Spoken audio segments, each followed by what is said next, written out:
Bem, boa tarde a todos.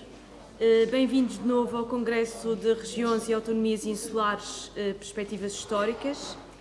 Iniciamos os trabalhos desta tarde com a conferência intitulada Autonomias e Outras Revoluções, Madeira e Açores de 1974 a 1982, para uma abordagem comparada. Cabe-me o imenso gosto de apresentar o Sr. Professor Paulo Miguel Rodrigues, que é mestre e doutor em História Contemporânea pelas Universidades de Lisboa e da Madeira, é atualmente professor associado da Faculdade de Artes e Humanidades da Universidade da Madeira, coordenador científico do Centro de Investigação em Estudos Regionais e Locais da mesma Universidade, foi fundador deste Centro de Investigação em 2007, é investigador integrado do Centro de História, Territórios e Comunidades da Universidade Nova e colaborador no Centro Interuniversitário de Estudos Camunianos da Universidade de Coimbra. Foi presidente da Faculdade de Artes e Humanidades entre 2013 e 2016, assim como diretor de vários cursos de licenciatura, mestrado e doutoramento.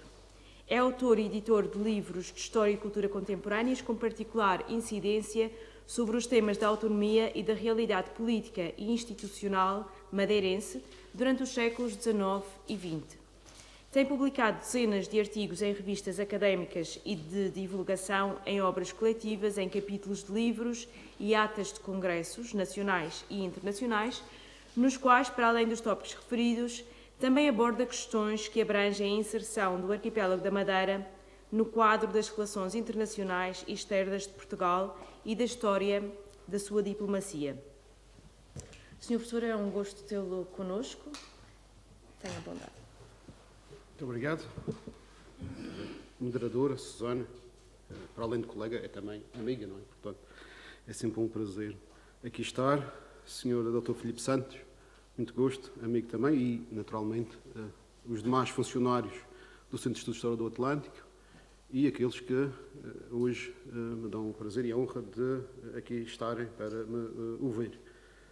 Eu espero não desiludir-lhes e espero, acima de tudo, não fomentar o sono, porque isto, depois do almoço, sempre bem preenchido da água até aos doces pelo Centro de Estudos, portanto, é importante tentar não, por um lado, não fomentar o sono e também não fugir à qualidade das apresentações que já tive a oportunidade de testemunhar. Eu começo por fazer enfim, não será bem exatamente o título que eu dei a esta conferência. Será mais o texto que depois será entregue para a publicação. Não será tanto aquilo que eu vou dizer, porque senão estaríamos aqui quase 3 horas, que é, curiosamente, o tempo que demora hoje o navio aí do Funchal ao Porto Santo, que era exatamente o mesmo que demorava em 1974 e 75. Não deixa também de ser um dado curioso, histórico.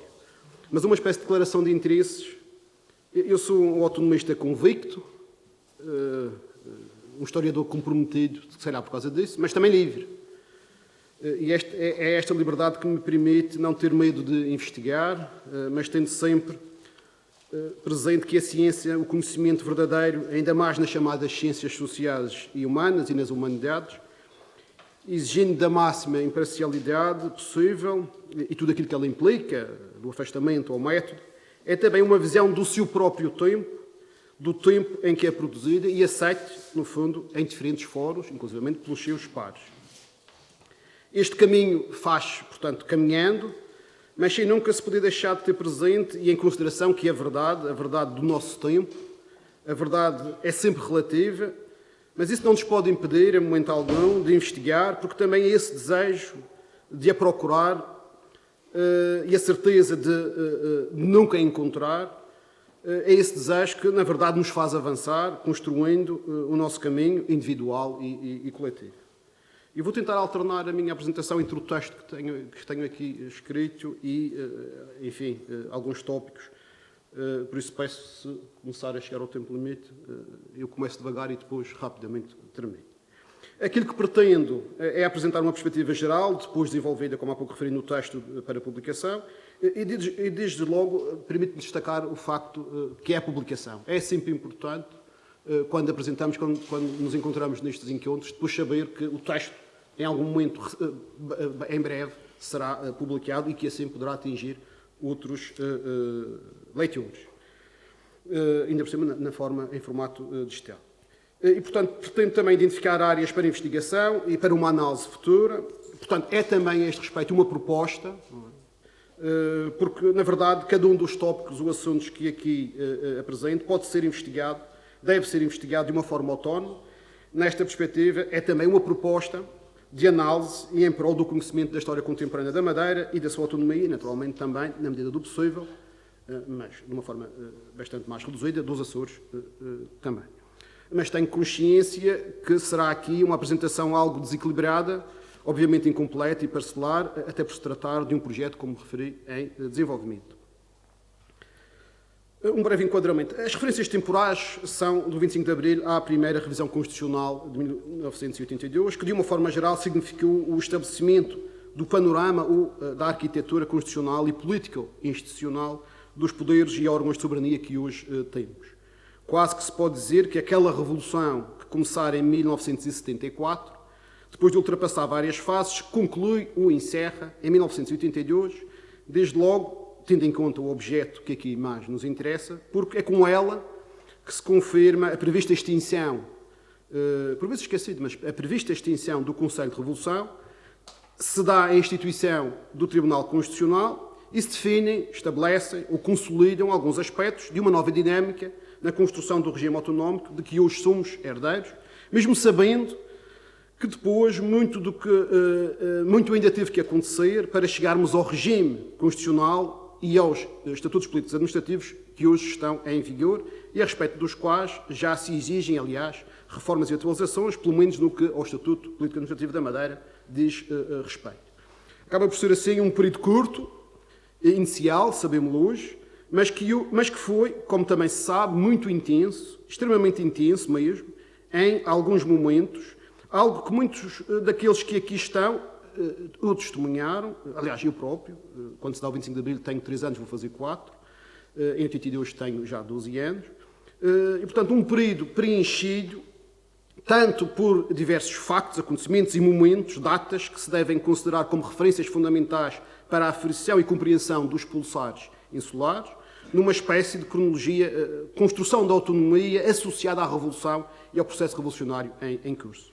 Como também, em simultâneo, foi preenchido este período por muitos debates e manifestações públicas internas nos arquipélagos, de teor variado, mas quase sempre com um vincado de caráter ideológico e doutrinário, fortemente discursivos, expressivos sobre o desejado futuro das ilhas. Mas também ainda, em paralelo, foi um período marcado por vários momentos e a respeito de vários assuntos ou questões, onde se verificou uma conjugação de esforços, por vezes uma verdadeira frente insular, e a expressão não é minha, é coeva, de união de madeirenses e açorianos e de algumas daquelas que eram então as elites dirigentes, em prol da autonomia política das duas regiões e arquipélagos, junto dos órgãos de soberania da República.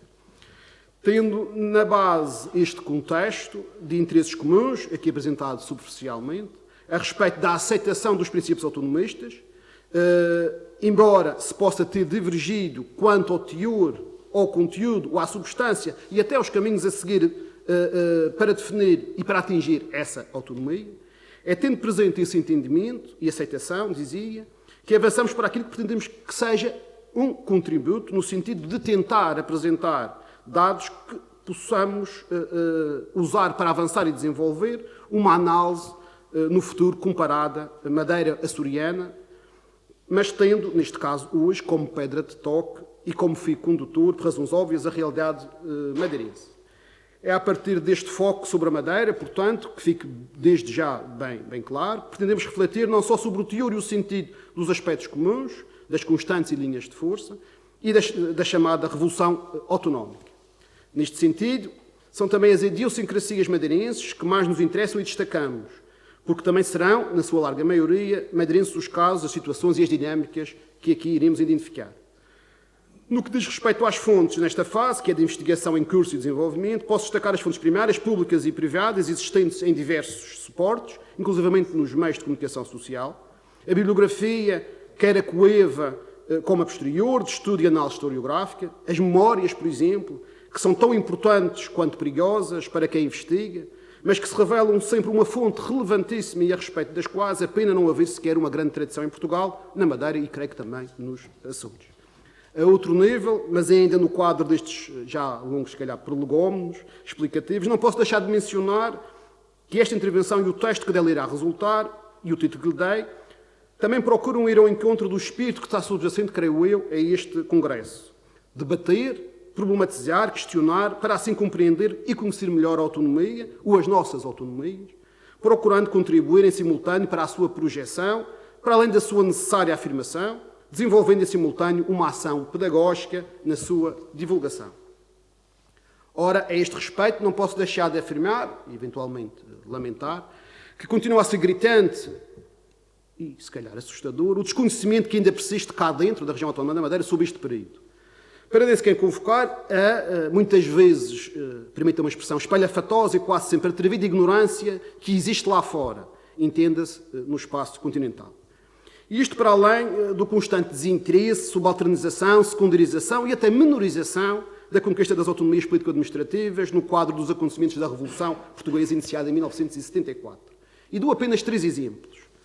Hoje multiplicam-se nos órgãos de comunicação de âmbito nacional, é a esses que me refiro, de âmbito nacional, públicos e privados, mas quase sempre no todo ou em parte financiados com dinheiro público, diversos programas sobre o 25 de Abril.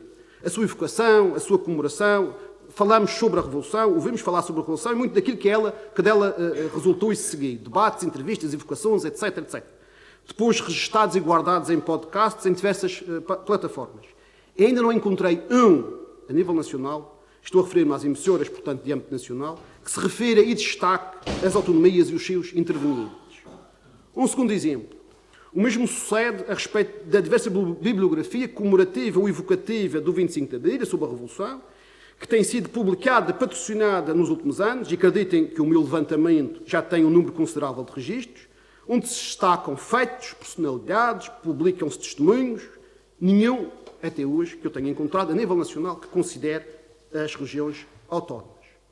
Há um caso até, mas existem outros, muitos, que não resisto a referir pela sua qualidade geral da própria publicação e importância do seu conteúdo, e até pelos seus objetivos a que se propôs essa publicação, apresentando-se, e cito, como a obra de referência sobre Portugal e o seu sistema político, em 936 páginas, cuja primeira edição foi em língua inglesa e não por uma editora qualquer, Oxford University Press.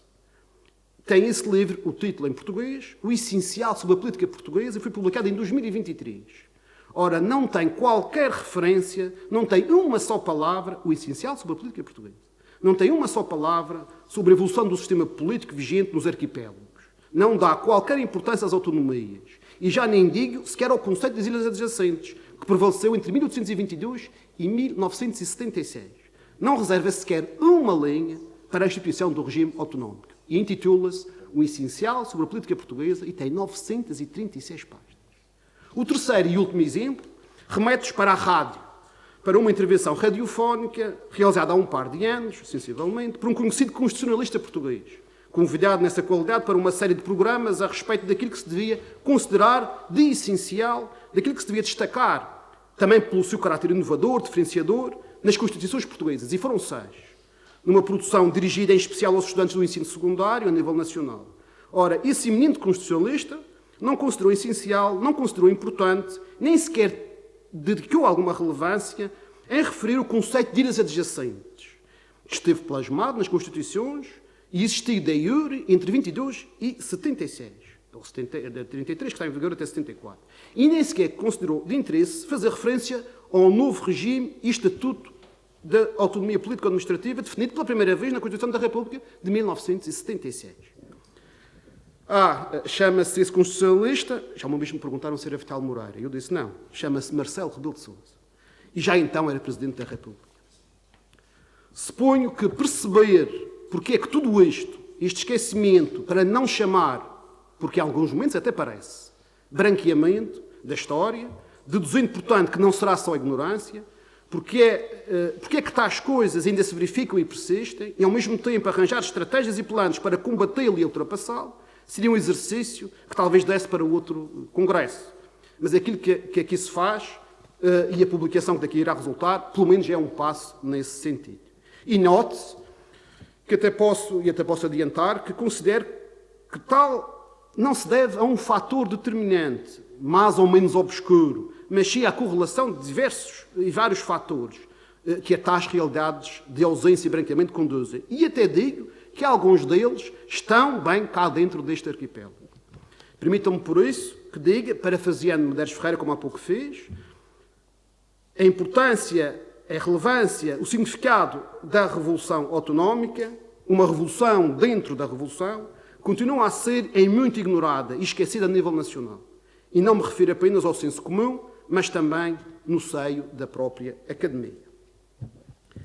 Dito isto, e peço desculpa pela extensão desta espécie de prolegómeno, tendo presente as premissas enunciadas, a proposta que aqui trago sustenta-se e baseia-se na identificação de 20, pelo menos 20, tópicos ou áreas, algumas delas com subpontos específicos, a propósito de questões de âmbito mais restrito, áreas cuja definição não se encontra encerrada, como é óbvio, mas que considero como aquelas que são mais relevantes, não só para o estudo da história da Madeira e da autonomia, do pós-25 de Abril, como também para um exercício comparativo com a realidade açoriana. Desde logo, porque essas áreas se revelam como principais áreas de pensamento, intervenção e ação durante o período que nos interessa. E até, note-se, não apenas durante o período em causa, até 82, como é óbvio, porque muito daquilo que lhes diz respeito e das questões que tratam persistiu nos anos e décadas seguintes e algumas até hoje continuam a persistir. É óbvio que não me vou desenvolver sobre todas, depois irei dedicar a 2 ou 3. A primeira será o estudo sobre a recepção e a atitude dos acontecimentos e das políticas continentais, daquilo que acontecia no espaço continental e como é que isso foi aqui recebido. O 25 de Abril, o 1º de Maio, o 25 de Novembro, o 28 de Setembro, até o 25 de Novembro, portanto o 28 de Setembro, o 11 de Março, o chamado Verão Quente, mas também vice-versa. Ou seja, os registros que na comunicação social continental alimentavam e sustentavam a visão que lá se tinha sobre aquilo que aqui se passava, ou seja, a percepção continental dos acontecimentos na Madeira e dos Açores. Uma segunda área que se dedica, eventualmente, aos pensamentos autonomistas ou ao pensamento autonomista e a movimentos políticos organizados. E aqui, 2 subpontos, a autonomia e as suas questões e movimentos e partidos políticos reconhecidos e institucionalizados. Um terceiro ponto, uma terceira área, a administração distrital. Os novos órgãos de poder insular, de transição, pré-instituição, regime autonómico, naquilo que diz respeito à Madeira, entre abril de 74 e outubro de 1976. Uma quarta área, dedicada a grupos, organizações e associações com caráter político e ou profissional e sindical, das casas da Madeira e dos Açores em Lisboa e no Porto, aos sindicatos e às representações sindicais. Uma quinta área, dedicada aos movimentos e frentes independentistas. Uma sexta, de intervenções e debates nas Assembleias Regionais e na Assembleia da República. Iniciativas legislativas e aquilo que originaram em cada um destes espaços. Uma sétima área, dedicada aos estudos, aos estatutos político-administrativos da Madeira e dos Açores e das relações que geraram na sua fase inicial e posterior com os órgãos de soberania e, em particular, durante o período até 82, com os então designados ministros da República. Uma oitava área, os atos e questões eleitorais, legislativas, regionais, nacionais, autárquicas e presidenciais, e, em particular, neste período, até 82, da questão das presidenciais de 1980. Uma nona área, os órgãos de governo e poder, os órgãos de poder e governo próprio, o seu estabelecimento e o seu inicial desenvolvimento. Uma décima, as simbologias, a bandeira, o hino, assim como as comemorações e o comemorativismo e várias datas que, entretanto, se foram constituindo como datas a evocar. Uma 11ª, as designadas regionalizações, os processos de regionalização dos vários serviços. 12ª, a Constituição de 1976 e a Revisão Constitucional de 82, as questões que lhes estão inerentes. A questão dos custos da solidariedade, que é das mais presentes, e também o processo que leva à primeira Revisão Constitucional de 1982. 13ª, questões e debates de referência, áreas de intervenção com maior incidência e linhas de desenvolvimento internas, comuns, internas na Madeira, ou também comuns ou específicas à Madeira e aos Açores. E aqui, enfim, pretendo depois, naturalmente no texto final, apresentar as questões da economia e finanças, a questão da autonomia financeira, que é logo das primeiras a se colocar, a questão das infraestruturas, os portos, aeroportos e da rede viária, a questão da habitação, a questão da agricultura, pecuária e pescas, a questão da educação e do ensino, a cultura e, enfim, as diversas atividades e organizações culturais que então apareceram, a questão do turismo, a questão do desporto, que ainda hoje de manhã se também falou, a questão da mobilidade e dos transportes, a TAP, por exemplo, é uma das grandes referências nestes anos por causa da questão das greves e das tarifas, a questão na Madeira, em particular, da colonia, a questão da Zona Franca, da chamada Zona Franca da Madeira e das questões aduaneiras. Uma 14ª área que tem a ver com a relação com as comunidades, as diásporas, no fundo. 15ª, as relações e política internacional, que existem vários contactos, muitas vezes de uma forma não oficial, quer a 3 níveis, no Conselho da Europa e, em particular, as reuniões no âmbito das regiões periféricas marítimas e da Conferência dos Poderes Locais e regionais, as aproximações à Comunidade Económica Europeia e as primeiras negociações e os debates que se geraram também internamente nos dois arquipélagos e, claro, depois a multiplicidade de outros contactos internacionais dos próprios governos regionais, desde os realizados com outras entidades autonómicas aos estabelecidos direta ou indiretamente com outros organismos internacionais, em particular, neste período, a OTAN, ou NATO. 16ª área, a questão da comunicação social e os seus órgãos, a ligação e os interesses dos dois governos em relação à comunicação social e, em particular, a criação e administração dos centros regionais da RDP, da RTP e das delegações da então chamada ANOP. 13ª área, as relações com a Igreja. 18ª, as relações com as Forças Armadas. 19ª, as relações interarquipelásticas entre a Madeira e os Açores, as visitas, as reuniões, as cimeras, os intercâmbios. E, por último, 20ª área, as elites insulares, qual o papel das elites insulares. Isto é também uma manifestação de uma proposta, como é óbvio, não irei aqui desenvolver todas estas áreas, apenas só 2 ou 3, como terão a oportunidade de verificar, e depois irei concluir rapidamente. É tendo subjacente estes tópicos que analisamos e interpretamos, ou procuraremos analisar e interpretar, o período de 74 a 82, de apenas, e sublinho, apenas 8 anos. E até, em alguns casos, reinterpretando, se necessário for, há quem pretenda que isso é reescrever a história, como se a reescrita em si e por princípio fosse algum problema, uma espécie de anátema, quando se sabe que é também assim que o conhecimento e a ciência avançam. Através da investigação séria, da destruição ou clarificação de mitos ou supostas verdades, da análise, da revisão de supostas verdades. Se a verdade impuser a reescrita, então que se reescreva, desde que em nome da verdade histórica, mas aceitando sempre o debate e a crítica livres, e sem enverdar pelas ofensas ou insinuações de caráter pessoal, que por vezes tão características são de terras pequenas e que tanto caracterizaram estes anos de 74 a 82. E que parece que às vezes voltam hoje em dia. Em paralelo, ou seja, ataca-se a pessoa, não aquilo que ela está a dizer. Em paralelo, e nesta intervenção, até se podendo considerar aqui um aspecto secundário, também será conveniente adiantar que, apesar de curtos, estes 8 anos, de 74 a 82, podem subdividir-se, isto na perspectiva madeirense, não na açoriana, embora possam existir algumas coincidências, em 3 fases. 74 a 76, que se pode designar o caminho para a primeira autonomia constitucional, 76 a 78, de institucionalização e funcionamento dos órgãos de poder próprio, e de 78 a 82, onde, quer queremos, quer não, o segundo governo regional, o primeiro de Alberto João Jardim, vai marcar os anos seguintes, por aquilo que aconteceu depois, e a primeira revisão constitucional.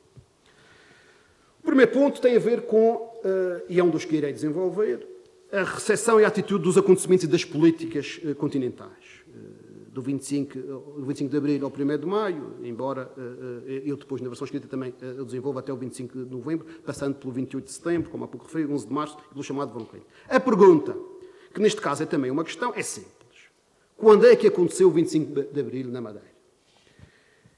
E esta pergunta resulta de uma ideia, de uma afirmação muito divulgada no nosso meio, de que só terá acontecido a 1 de Maio. Alimentados e sustentados os seus defensores, e que o 25 de Abril só aconteceu a 1 de Maio, pelo facto de só então ter vindo gente para a rua. Deixando até implícito, ou afirmando mesmo, no seu discurso, que isso só se verificou então por motivos ou razões eventualmente mais ou menos obscuras, mas promovidas pelas forças fascistas ou outras afins, pouco interessadas em perder o poder que já tinham e que não queriam ceder. Desde logo, um aspecto.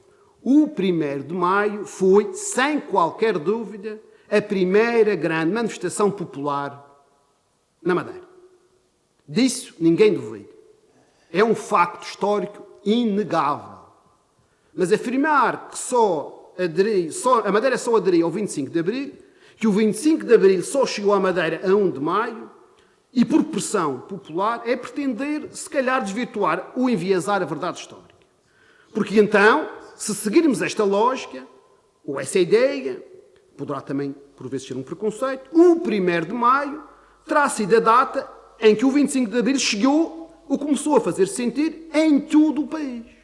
Porque em todo o país, exceto Lisboa, só então o 1º de Maio chegou às pessoas. Porque só a 1 de Maio é que as pessoas, o povo, veio para a rua em todo o país, exceto Lisboa. Nos Açores, pelo que sei, por aquilo que li, pelo que consultei, de relatos e estudos, foi exatamente a mesma coisa. A primeira explosão popular foi a 1 de Maio. Mas será que isso justifica que se deva considerar que só então se deu o 25 de Abril na Madeira? Eu acho que não.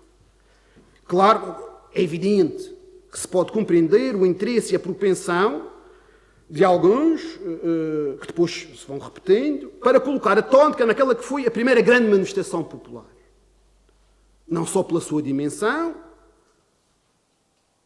de facto inédita, mas creio que também porque ao fazê-lo estão a destacar algumas personalidades e grupos que estiveram diretamente ligados à organização dessa grande manifestação do 1º de Maio, que aliás contou também com a inevitável colaboração das Forças Armadas. Mas para perceber que as coisas, tendo sido assim, não foram só assim, convém lembrar o seguinte. A 26 de Abril, já a imprensa anunciava que se iniciara um movimento que as Forças Armadas tinham confiado, e que as Forças Armadas tinham confiado o Governo da Nação a uma junta militar, que depois saberia ser a Junta de Salvação Nacional. No mesmo dia, 26 de Abril, é divulgado o primeiro comunicado do MFA. No dia seguinte, a 27, é divulgado o primeiro programa definido pelo MFA. A 28, e em letras garrafais, a toda a largura da primeira página, informa-se, neste caso até no Diário de Notícias, mas, que a Junta de Salvação Nacional estabelecera, e cito, as bases e condições para a execução do seu programa e que, reinando a tranquilidade em todo o território metropolitano e ultramarino, era isso que se desejava que continuasse, apelando-se por isso às populações para a manutenção da ordem, evitando-se abusos ou desmandos.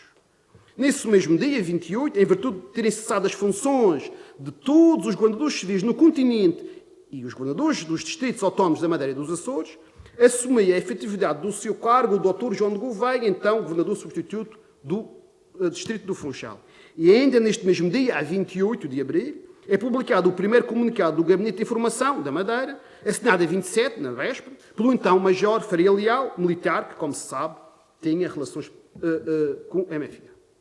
Ainda a 28 é enviado um telegrama ao Presidente da Junta de Salvação Nacional, depois divulgado a 29, como tendo sido subscrito pelos, e cito, democratas madeirenses, 9, que se identificavam, através do qual estes saudavam o general Spínola e as Forças Armadas, oferecendo o seu apoio e colaboração no seu grandioso propósito patriótico. Citei. A 29 é publicado o segundo comunicado, datado de 28, do Gabinete de Informação, e nos dias seguintes outros vão seguir. Neste segundo comunicado já se menciona a ligação à Junta de Salvação Nacional e anuncia-se o controle de tudo o que se encontrava nas instalações da existente subdelegação da DGS, PID-DGS, e da Legião Portuguesa, armamento, munições e arquivos. tudo sob a guarda das autoridades militares, e note-se, também já se faz menção a inscrições morais e à difusão, à circulação de pelo menos um panfleto, reforçando-se por isso, de acordo com as instruções recebidas de Lisboa, da Junta de Salvação Nacional, reforçando-se por isso, de acordo com essas instruções, a recomendação no sentido da população continuar a dar provas de civismo, confiando nos objetivos estabelecidos e já divulgados da Junta de Salvação Nacional. É verdade que na tarde de 29, no Comando Militar, 29 de Abril, no Comando Militar da Madeira, tem lugar uma conferência de imprensa, ainda presidida pelo Brigadeiro Lopes da Eira, o governador militar que transitava do Estado Novo. Mas este aparece já ladeado pelo chefe de Estado-Maior, Major Faria Leal, também chefe do Gabinete de Informação, e pelo capitão Rebroído Coutinho Viana. Ora, é evidente que naquele momento o governo militar estava a tentar fazer, não interessa saber se bem se mal, estava a tentar fazer aquilo que ao longo da história contemporânea portuguesa já se assistira por diversas vezes e em vários momentos. Tentar apanhar a tempo o comboio que da estação se preparava para partir. E parece que compreendo a metáfora. A 30 de abril são divulgados pela imprensa os 3 primeiros decretos de lei da Junta de Salvação Nacional. A destituição de Américo Tomás, as exonerações de Marcelo Caetano e dos ministros e secretários de Estado do seu gabinete, e a Assembleia Nacional e o Conselho de Estado são dissolvidos.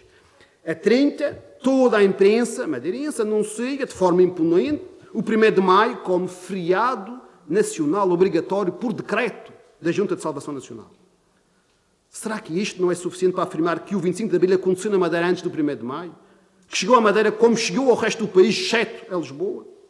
Claro que posso sempre acrescentar, se quiser complicar, que ainda no final de novembro de 1974, ainda havia quem reclamasse que o 25 de abril continuava a não chegar às freguesias rurais. É um facto. E que, passado 2 meses, em janeiro de 75, em Mexique, ou desde Mexique, se continuava a reclamar, e com razão, se calhar, que o 25 de abril não tinha chegado à escola preparatória. Ou ainda, como muitos reclamam, e com razão, que o lema da trilogia adotada pela Revolução Francesa, liberdade, igualdade e fraternidade, continua ainda hoje por cumprir. Segundo ponto que irei desenvolver. A autonomia e as suas questões e os movimentos partidos políticos reconhecidos e institucionalizados. Em termos genéricos e rapidamente, para além das propostas radicais, podem identificar-se pelo menos 2 grandes correntes, já com tradição no passado, como é óbvio. Os autonomistas moderados, defensores de uma autonomia administrativa, no fundo, que mantivesse o cariz distrital, com base nas juntas gerais e, no caso açoriano, nas 3 capitais, ainda que com as necessárias reformas do sistema. E uma outra corrente, apologista da unidade política interna, com a correspondente autonomia política e financeira. É nos Açores que se volta a encontrar maior complexidade, como aliás creio que já nestes dias tem ficado revelado e demonstrado, quanto à organização da geografia político-administrativa.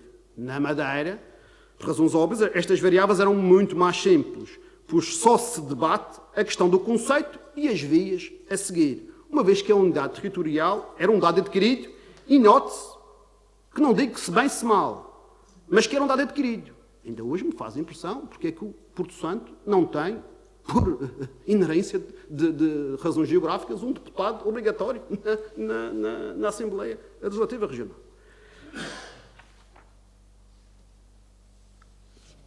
Terceiro ponto que irei desenvolver. A administração distrital, os novos órgãos de poder insular de transição para a instituição do regime autonómico de abril de 74 até outubro de 76. O poder não caiu na rua. A Revolução do 25 de Abril veio a agitar de forma ineta e irreversível todo o ambiente e os termos em que, à data, a questão da autonomia nas ilhas adjacentes se debatia. Foi um momento de ruptura que, em termos orgânicos e procedimentais, implicou a interrupção imediata de um paradigma que lentamente vinha evoluindo, também por vezes se esquece, desde o final da década de 60, que assim a Revolução acabou por travar. Mas, em simultâneo, também se revelou um momento fundamental para a renovação e reconstrução da ideia da autonomia, expultando novos procedimentos que, ao longo de 2 anos, até abril de 76, iriam conduzir à instituição de um modelo inédito, potencialmente progressista, no quadro das relações políticas, institucionais e administrativas entre os 2 arquipélagos portugueses e o poder central. Um novo paradigma depois expresso constitucional e estatutariamente, neste caso em termos provisórios, através da fórmula regiões autónomas. A Revolução Autonómica, pegando novamente na feliz expressão de Medeiros Ferreira, mas adotando-a com maiúsculas, vai inserir-se nesta convulsão espacial que reordenou os territórios da comunidade política portuguesa. Para que tal se verificasse, foi essencial, como todos sabemos, o facto de a Revolução, iniciada com um pronunciamento militar, realizado pelo MFA, que tinha entre os seus objetivos prioritários o derrubo do Estado Novo, ter sido feita, essa revolução, em nome da liberdade e ter acabado por dar início a um processo de implantação da monarquia, da democracia. Só assim, com liberdade e democracia parlamentar, se criaram as condições para que no continente, nas ilhas adjacentes e nas províncias ultramarinas, designação das colónias desde 1951, se transitasse para uma nova realidade política de que hoje somos herdeiros. Aliás, duas das primeiras consequências do movimento revolucionário português, quase imediatas, ainda em 74 e 75, foram o fim das guerras em África, ou do ultramar, como quiser, e a independência de todas as províncias ultramarinas. Quanto aos arquipélagos, às ilhas adjacentes, nenhum deles viu alterado o seu estatuto político-administrativo. Adjacentes eram e adjacentes continuaram a ser, apesar de abolida a Constituição de 1933. É certo que o caminho então encetado acabaria por levar à extinção do secular estatuto de adjacência, à derrogação dos 4 distritos autónomos e respectivas juntas gerais, assim como dos governadores civis. Mas após o 25 de Abril persistiu aquilo que foi instituído pelo Estado Novo, pois as únicas novidades até nos remetem, ou se quiserem novidades entre aspas, até nos remetem para práticas já adotadas no ou desde o século XIX. A manutenção das funções do governador civil e militar, que, aliás, depois acabaram mesmo por reunir-se, como no século XIX, numa só personalidade que as acumulou. Depois, a criação de alguns novos apêndices orgânicos, e mesmo estes não imediatos, mas em parte devido à repressão dos factos, das agentes e das circunstâncias vividas nos arquipélagos, apêndices que se designaram por juntas. Também já com tradição no passado, como já neste Congresso se referiu. No caso madeirense, primeiro, com a Junta do Planeamento Regional, em março de 75, pedindo exoneração depois em agosto, mas mantendo-se em funções até setembro de 75. Depois, no caso dos Açores, tirando partido e aprimorando e desenvolvendo a experiência madeirense, com a apresentação e constituição da Junta Administrativa e de Desenvolvimento Regional, vulgarmente conhecida por Junta Regional dos Açores, a partir de agosto, setembro de 75. E foi esta, junta açoriana, que depois também, por fim, serviu de referência à sua homónima madeirense, que no Funchal chegou a ser designada por junta governativa, mas que também ficou conhecida por junta regional, anunciada pelo Conselho de Ministros em dezembro de 75, instituída a 3 de fevereiro de 76 e impulsada a 20 de fevereiro desse mês, mas todas elas criadas ainda no quadro administrativo dos ainda designados distritos autónomos insulares, ou das ilhas adjacentes, como então existiam. Note-se, aliás, a este respeito, que na sua designação há um vocábulo, na designação de todas as juntas, há um vocábulo que sempre se evitou. Facto que não deixa de ser curioso. Nunca se usou, nem nunca se pensou usar, sempre se evitou a palavra autónoma. Foram juntas, mas nunca constou o vocábulo autónoma. Mas mesmo nesta perspectiva, é indubitável, é inegável que o 25 de Abril inaugura um novo período na história do pensamento e da praxis política da autonomia, reaproximando-os dos fundamentos do pensamento autonomista, do pós-Segunda Guerra Mundial, da década de 20 do século passado, do século XX, dos anos da Grande Guerra, dos anos 90 do século XIX, quando se tornou usual designar a Madeira, por exemplo, de Irlanda, e cito, Irlanda Portuguesa, expressão cunhada no final dos anos 80 e que é usada até os anos 20 do século XX. E até indo ao passado, que nos leva aos fundamentos de um pensamento, como já defendi e demonstrei, que tem a sua gênese, pelo menos como a conhecemos hoje, no período das guerras napoleónicas, por razões específicas. Os 24 meses que se seguiram, de 74 a 76, foram, portanto, muito férteis de momentos-chave, mais ou menos culminantes de esforços e tensões coletivas. Voltou a discutir-se o conceito de autonomia, agora fiel e originalmente, quiçá definitivamente, ancorado ao conceito de região insular. E isto em debates nem sempre pacíficos, muitas vezes bem acesos e intensos, que na verdade permaneceriam nos anos, se não mesmo décadas seguintes.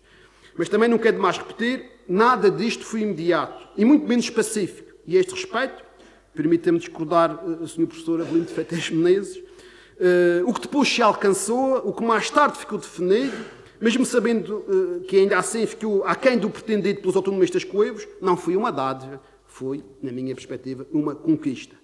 E isso permite, já agora, tudo aquilo que ainda falta por alcançar, jamais será por dádiva, será sempre por conquista, e se o soubermos conquistar.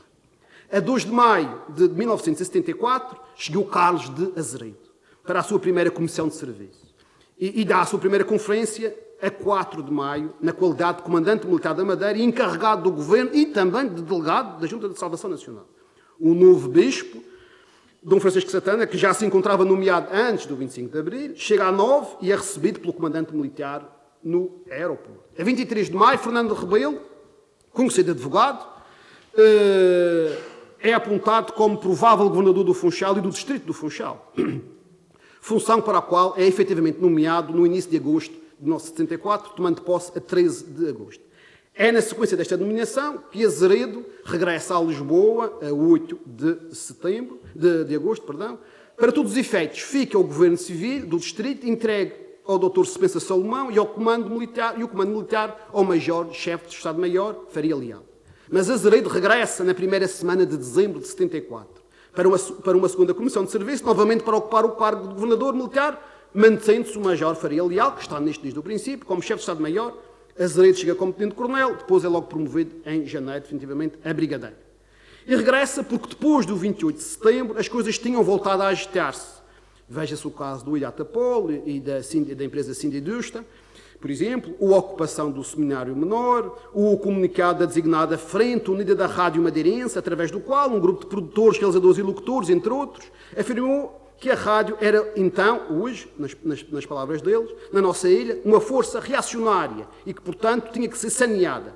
Como, aliás, foram alguns dos seus funcionários da emissora regional, do emissor regional da então emissora nacional, como também foi suspensa a estação rádio da Madeira.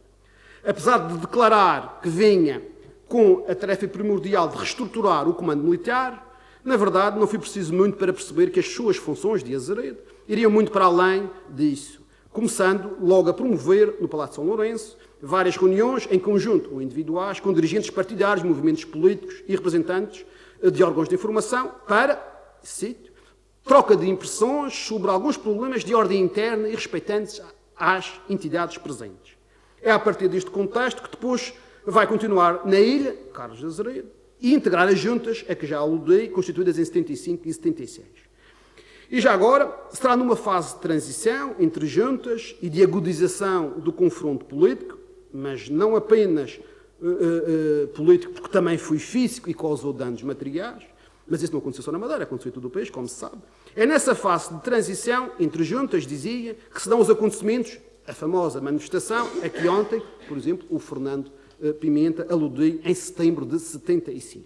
Uma manifestação, pois foi assim que se apresentou, e cito, antifascista contra a independência da Madeira, convocada para a tarde de 18 de setembro, uma quinta-feira. Mas também, não só contra isso, mas também contra a organização terrorista Flama e também de solidariedade à justa luta do povo de Machique, mas que era, e ainda também, contra as autoridades constituídas, a começar pelo próprio governador do distrito. Uma manifestação, acima de tudo, alimentada pelos operários da construção civil, eventualmente a organização sindical melhor organizada e mais forte, embora também contasse com trabalhadores das indústrias de bordados e conserveiras, carregadores e descarregadores de terra, operários de artes gráficas, barbeiros, cabeleireiros, assalariados agrícolas, algumas comissões de moradores, mas tudo isto não seria possível sem o contributo fundamental e imprescindível da UPM, União do Povo da Madeira, e até, em certa medida, do Centro de Informação Popular de Machique, muito bem estudado, aliás, pelo Bernardo Martins. E até também da Frente Popular Democrática da Madeira, que em comunicado reforçou que o convite para a manifestação de 18 era aberto a todas as classes operárias e camponesas e a todos os antifascistas, e que também era contra a burguesia exploradora e pró-imperialista, que acusavam de estar por detrás das ideias independentistas e organizações separatistas. E note-se que neste turbilhão nem deixavam de ser acusados os últimos governos provisórios portugueses por serem burgueses e pró-Moscou. Citei. Enfim, será curial esclarecer que o secretariado promotor da manifestação ainda chegou a reunir com as delegações do PCP, do PS, da JS, do MTP-CDE e vários elementos da Marinha, num esforço para encontrar uma base de entendimento para que a manifestação se transformasse, e cito, numa grande jornada unitária de luta antifascista, tendo como objetivos principais o esclarecimento e repúdio das manobras independentistas e das ações terroristas praticadas pelos movimentos separatistas. Mas tudo isto sem efeito, porque apesar das delegações dos partidos terem chegado a acordo, o secretariado organizador rejeitou. Por isso os partidos não se incorporaram na manifestação, desde logo para não se identificarem com os objetivos e as palavras de ordens, a começar pelo próprio PS. O PCB, eventualmente, por outras razões. E claro, é preciso ter presente que tudo isto ocorre e decorre, como se sabe, na sequência de um verão que tinha sido quentinho, em 75, e estando a preparar-se um outono que também não seria nada fresco, como se sabe. Aliás, na imprensa francesa de então já se divulgava que Spínola preparava um outubro quente em Portugal. Há um extremar de posições, um agudizar de relações, e daí resultam imensos múltiplos confrontos, se não mesmo uma onda de violência. Aliás, desde Lisboa até se pergunta e se confirma, e pede-se para que se confirme, se a Flama já possui um governo clandestino. Nos Açores, se supõe que não terá sido muito diferente. Há vários atentados, bombistas e detenções, detidos depois libertados por falta de provas. A 2 de setembro explode um petardo na fortaleza de São Lourenço. A vizinhança, as pessoas que viviam à volta da sede do PCP, pedem a remoção da sede do partido por temerem danos colaterais, eventualmente de algum petardo ali explodir. Em Mexico, como se sabe, tudo está ao rubro, com forte agitação e alguns feridos, acontecimentos, aliás, que irão levar à admissão do padre Martim Júnior pelo então governador do distrito, Carlos de Azeredo, que acumula já todos os poderes. Até no Porto Santo há incidentes.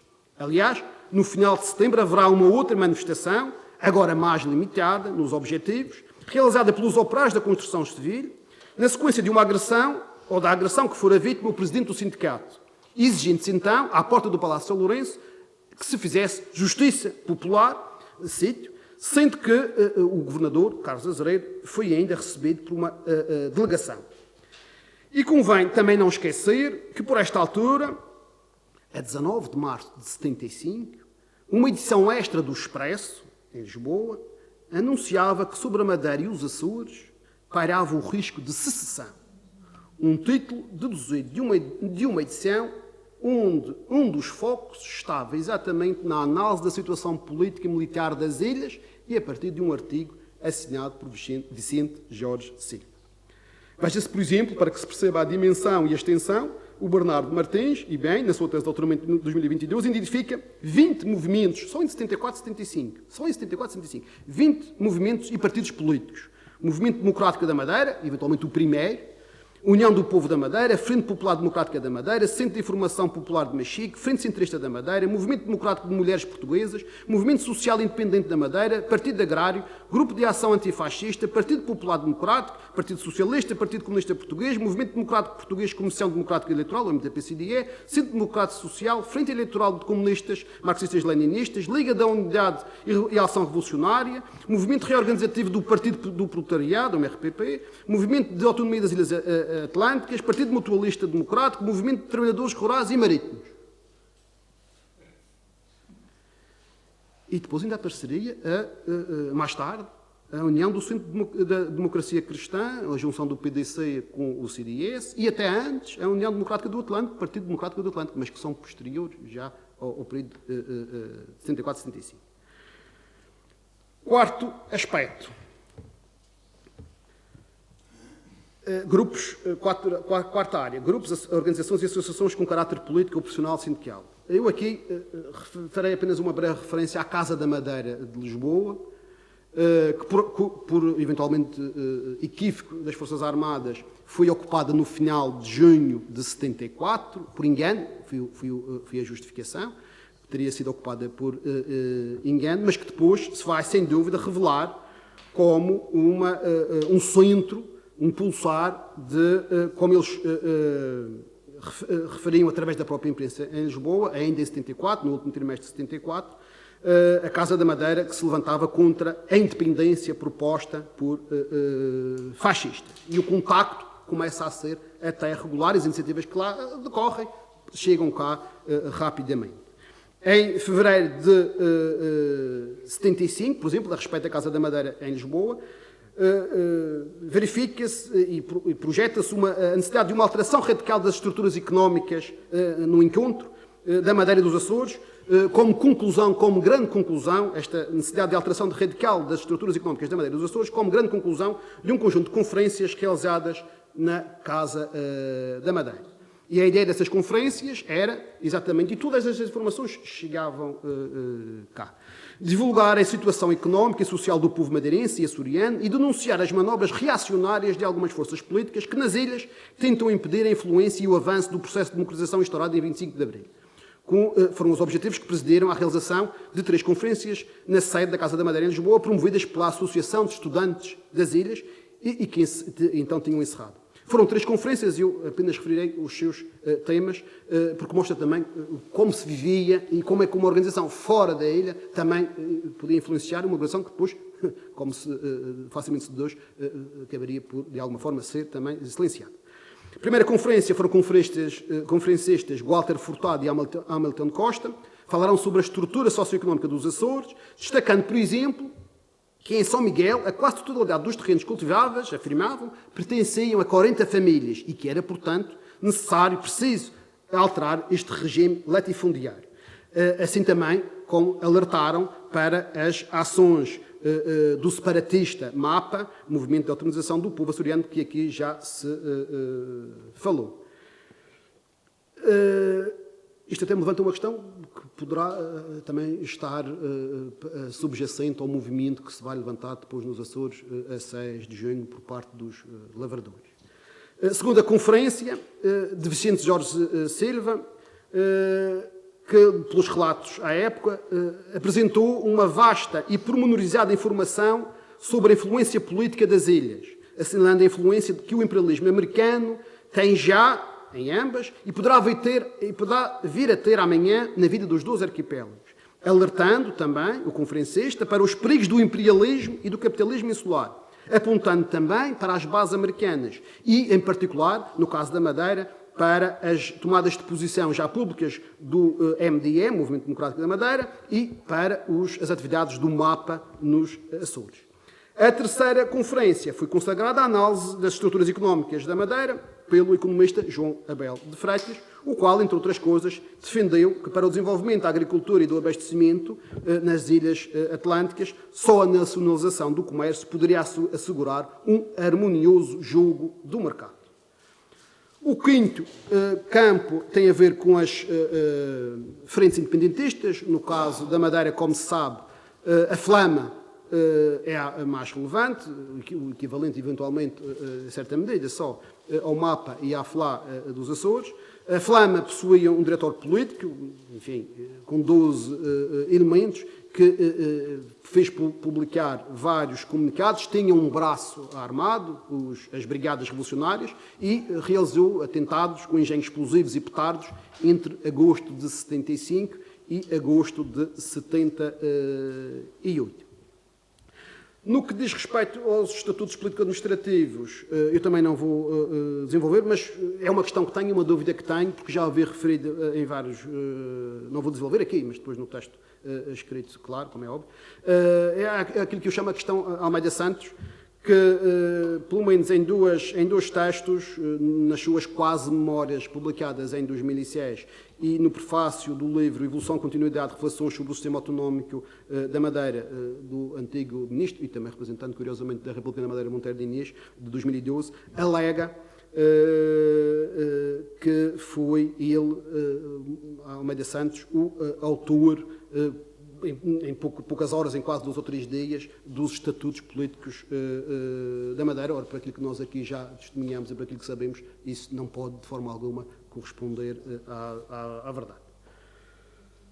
No que diz respeito, e aproximo-me do final, no que diz respeito à Constituição, à primeira revisão constitucional, como sabemos, foram 7 as revisões, e como é óbvio, já saltei vários tópicos que depois serão desenvolvidos, mas não vos quero amassar muito mais. Realizaram 7, eventualmente aquelas que mais importância tiveram no que diz respeito às questões da autonomia foram a de 82, a primeira, a de 97 e a de 2004.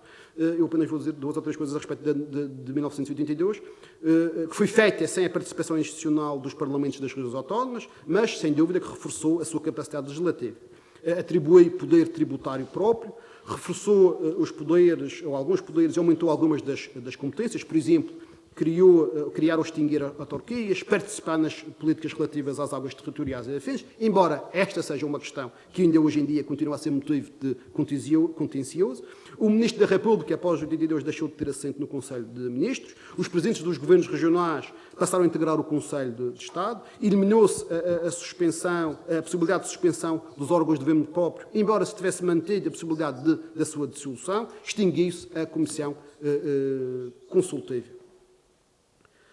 Quanto à questão das diásporas, são conhecidas, e das comunidades, da relação com as comunidades, são conhecidas as múltiplas deslocações de Alberto João Jardim e de Mota Amaral para destinos diversos, no caso de Alberto João Jardim, para a Venezuela e para a África do Sul, e como nós sabemos, ir à África do Sul nestes anos não era propriamente o melhor cartão de visita, mas era quase que uma necessidade, como o próprio, aliás, e o próprio Estado português reconheceu, no caso de Mota Amaral, como é óbvio, para o continente norte-americano, mas também para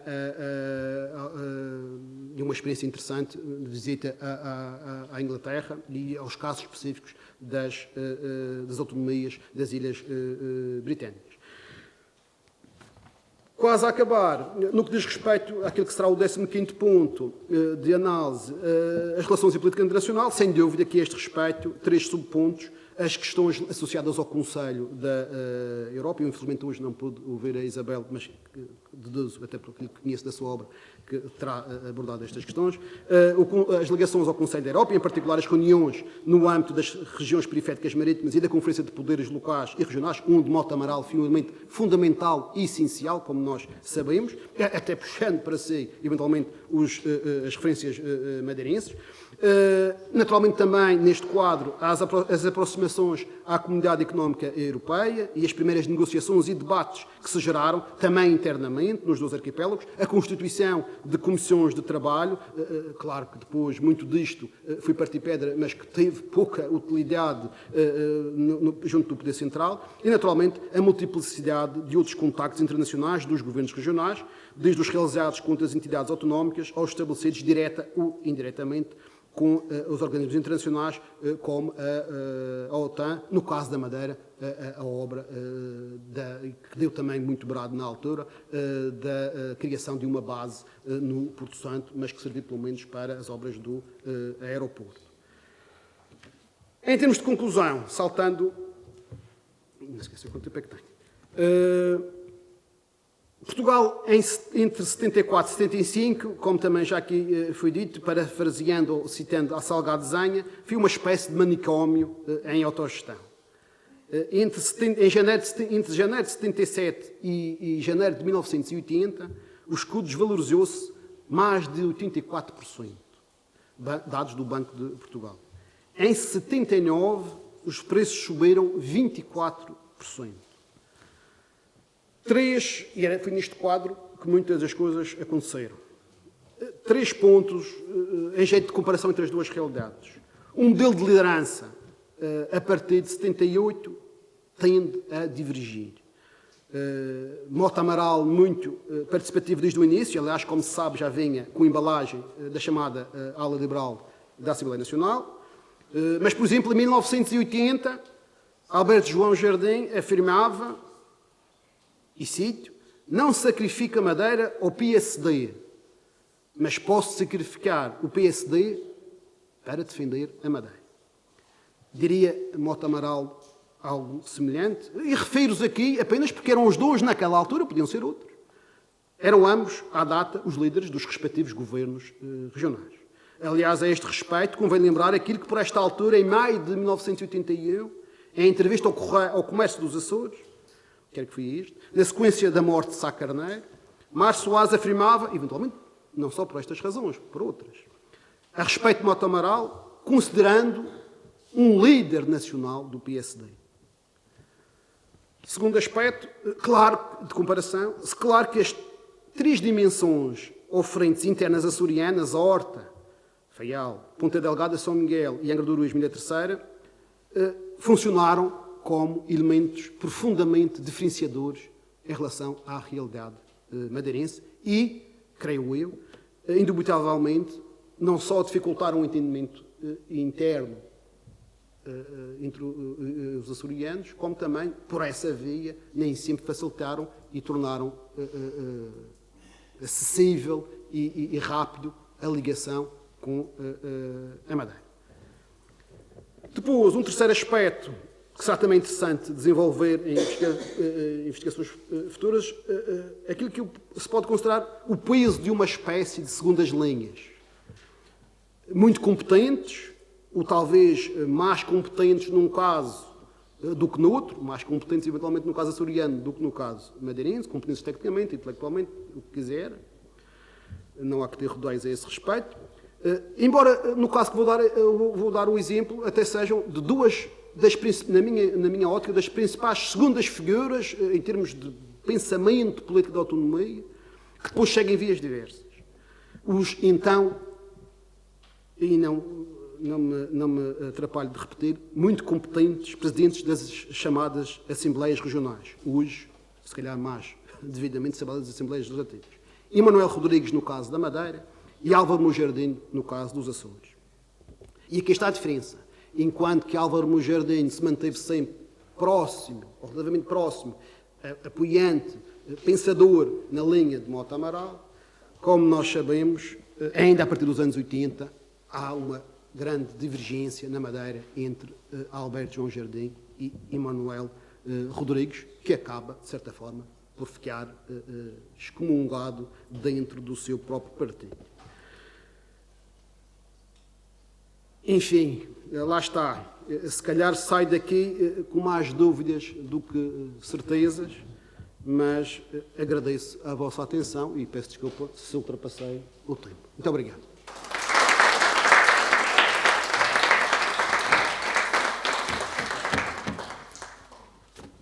Muito obrigada. Foi uma belíssima conferência.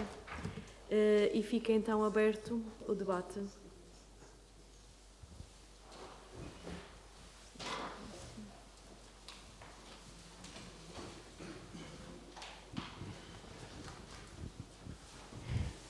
Muito obrigado. O meu nome é Henrique Sampaio e eu, ao contrário do professor Paulo Miguel Rodrigues, em abril de 74 eu ia fazer nesse ano 24 anos e estava ligado, ou estive ligado, ao comércio do Funchal. E relativamente à questão da verdade histórica, a questão, ou as questões que eu gostaria de colocar, na sequência da intervenção sobre essa parte da intervenção do professor Paulo Miguel Rodrigues, tem a ver com o seguinte. Primeiro, o Sr. professor falou, descreveu o que é que os jornais publicaram, portanto, relativamente à sua questão de achar que o 25 de Abril chega à Madeira como chegou a outras partes do continente. Primeiro, é preciso ter em consideração que o 25 de Abril comemora-se ou assinala-se o derrubo em Lisboa, efusivamente, naturalmente, mas depois há outras partes do continente antes do 1º de Maio, onde as populações vêm para a rua e isso está descrito na história. Há colegas seus que já referiram isso, portanto, não é nenhuma novidade. Há localidades no continente onde as pessoas vieram para a rua regozijarem-se com os acontecimentos. E na Madeira, efetivamente, o regozijo popular dá-se no 1º de Maio. Isso é indiscutível. A questão, já agora, o Sr. professor também referiu-se, por exemplo, à questão do Brigadeiro Lopes da Era. O Sr. professor, já agora, poderia ter dito que o Brigadeiro Lopes da Era, antes da manifestação do 1º de Maio, é exonerado, é enviado para o continente. E porquê? Porque o brigadeiro Lopes da Eira tinha dificultado a iniciativa da realização da manifestação do 1º de Maio. Não sei se o Sr. Professor sabe que o grupo que organizou a manifestação do 1º de Maio, que era o grupo do Comércio do Funchal, tinha remetido à coordenadora do Movimento das Forças Armadas, à coordenadora nacional do Movimento das Forças Armadas, tinha remetido um telegrama dando conta da forma como esse brigadeiro se comportava na Madeira. E há um pormenor, que não sei se o Sr. Professor reparou, em meados de maio, o Jornal da Madeira publicou que esse brigadeiro, à semelhança do que aconteceu com outros militares, tinha sido afastado das Forças Armadas. Segunda questão muito relevante.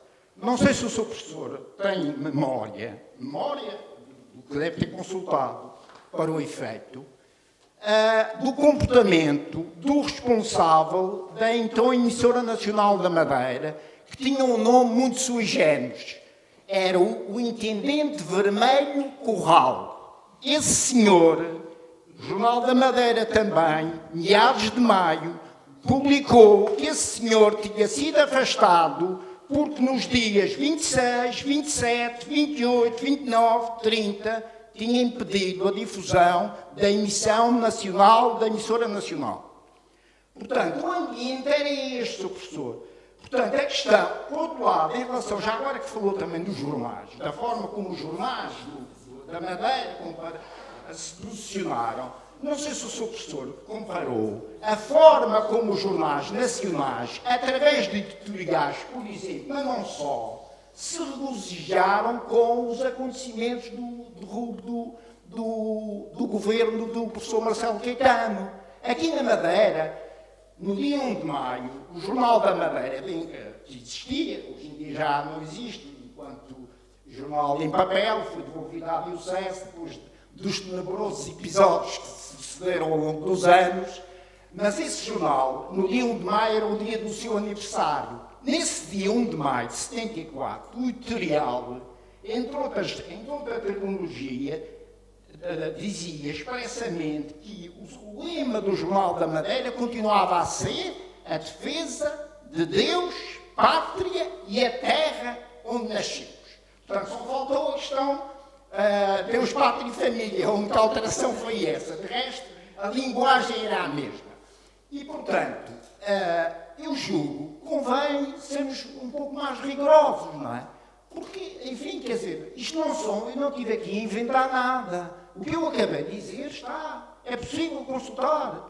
Eu não só estava cá, tenho muita honra em ter estado ligado a essa manifestação, que, pelos vistos, parece que me incomoda muita gente, a grande manifestação do 1º de maio de 74, mas, para além desse aspecto, tenho até por razões, não sou historiador, não tenho pretensões a tal, mas até pela via da minha ligação ao comércio de Funchal e pela circunstância ao longo da minha vida ter escrito em muitos lados e continuar a estudar esses tempos, não tenho a menor dúvida do que aqui acabei de dizer, corresponde exatamente à verdade. Não tive aqui a inventar nada. Portanto, sob o ponto de vista da verdade, convém ser rigorosos.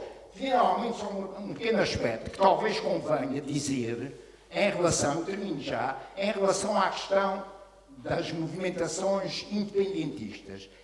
Se calhar vale a pena ter em consideração uma questão que eu julgo muito importante. O MDM, o primeiro movimento que surgiu na Madeira, em maio de 74, ainda nesse mesmo mês de maio de 74, surgiu com uma tomada de posição, está nos jornais, o Diário de Notícias reportou essa situação, em que o MDM admitia o recurso à independência da Madeira. E em setembro desse ano, 74, retomou essa tese.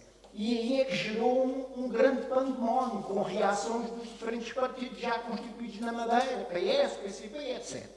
E nessa mesma altura, o núcleo regional do PPD também considerou que isso era uma possibilidade. Portanto, a história do fantasma, do separatismo e do independentismo não caiu assim de paraquedas. Houve acontecimentos, houve tomadas de posição que levaram a que isso se tornasse uma questão muito importante. Muito obrigado, peço desculpa da demora. Obrigada. E eu agradeço e sublinho, pelo menos, uma coisa, é que não discordou de nada daquilo que eu disse, apenas acrescentou outras coisas. Os aspectos que eu acrescentou, peço desculpa. E não sei... Obligam ao rigor, e o professor devia ter, se fosse uma questão de rigor, devia ter considerado isso que ele disse. Brigadeiro, sai da cadeira. E tantas outras coisas. Tá Eu não sei se quando aponta, por exemplo, o Jornal da Madeira, e existiam outros, como sabe. Olha, curiosamente, uma coisa que está no texto, mas que não digo aqui, não deixa de ser curioso, que o comércio do Funchal, uma coincidência, com certeza, e sabe-se muito melhor do que eu, antes do 25 de Abril foi publicado, e depois do 25 de Abril foi suspenso. Sim, mas o senhor não sabe porque é que foi suspenso? Saberá com certeza melhor do que eu, mas foi. Não, o senhor está a dizer se foi suspenso, portanto, estava a defender o antigo regime, é isso? Está a querer insinuar, é isso? Não, com certeza que não, como sabe. Se o senhor não diz isso, preciso porque... Como sabe, não. E por outro lado... Sabe porquê? Eu posso dizer porquê? Porque publicou uma carta de um soldado que contestava a situação dos quartéis. Sério? Tão simples quanto isto. E foram outros, mas não foi só o comércio do Funchal. Estava cá, e não tinha 3 anos, nem 4. Tinha 24. Sr. Sampaio, muito obrigada. Sr. Professor, muito obrigada. No seu caso, e como... E tenho memória, desculpa lá, tenho memória pessoal, felizmente, mentalmente continuo muito fresquinho, graças a não sei o quê, não acredito em Deus, mas por calma. Este exercício é um bom exemplo. Ou genes, ou ADN, não sei. Agora, há uma coisa que me parece, percebe? Até por uma questão da minha vida. Mas isso prezamos os dois. Parece o rigor. Então, e o seu professor, não basta dizer que eu não acrescentei nada, ou que não contestei melhor do que o professor disse. O que o senhor não foi rigoroso, e repito, não foi, e o senhor tem o dever, com todo rigor, de ser rigoroso. Eu calculei que passasse à fase do apontar o dedo a partir do momento que eu falei do comércio do Funchal. Não tem nada a ver com isso. Sr. Sampaio, muito obrigada pelo seu contributo. Nós mas eu sugiro aquilo que sugiro e que já fiz menção hoje. É fundamental, é essencial para quem estuda a história de uma forma séria, que as pessoas como o Sr. Henrique Sampaio escrevam e escrevam as suas memórias. Porque nós temos muita falta disso. Escrevam, mas tenho escrito, mas eu sei que para o senhor e para outros como o senhor, as minhas memórias não valem nada, porque as suas aquilo que o senhor se baseia, pessoas como o senhor, desculpe lá, mas é assim, a minha frontalidade é esta, pessoas como o senhor só têm uma visão, que é a visão social. E a minha visão das coisas, como já tenho percebido, não tem nada a ver com a visão daquele senhor, o senhor nomeou aí na sua televisão, que eu me recuso a nomear, não é? Mas penso que sabe até a sua opinião. Claro que sei. Mas sabe que há uma coisa interessante, é que nós hoje conseguimos estar aqui assim a falar. Não sei se na altura eu estaria a conseguir falar. Olha, eu falei antes, sabe? Não sei se sabe, já agora, a título informativo, em 69, saiu na Madeira uma carta ao governador, não sei se sabe, estava lá, sabe que idade que tinha, ia fazer 19 anos nesse ano, certo? Sr. Sampaio, Portanto, nunca tive medo de abrir a boca e falar. Sr. Sampaio, eu agradeço, mas vou ter que dar a palavra a outro. Muito obrigada. É que eu tenho que dar a palavra a outras pessoas. Com certeza. Sr. Professor Nelson Vice, por favor. Bem, boa tarde. Eu agradeço a comunicação do professor Paulo Rodrigues pelo esclarecimento que trouxe e também agradeço aqui a intervenção do Henrique Sampaio, que já conheço há muitos anos e que é uma testemunha importante deste tempo e à qual temos que dar o crédito e a valorização de vida. Foi o que eu fiz, Nelson. Acredito que sim. Não pus isso em causa. Agora, é uma questão que me parece importante, e vou retomar a questão do 1º de maio e da promulgação, digamos assim, do 25 de Abril na Madeira no 1º de maio. nós não podemos esquecer um princípio das revoluções. Uma revolução, para ter algum êxito, tem de ter uma força de comando, normalmente um general, e também tem de ter o sufrágio popular. E isso sempre aconteceu. Oliveira Martins, e como o professor Avelino Menezes já falou do meu percurso do contemporâneo para a modernidade, eu ainda vou voltar um pouco mais atrás e vou à Idade Média. Oliveira Martins, falando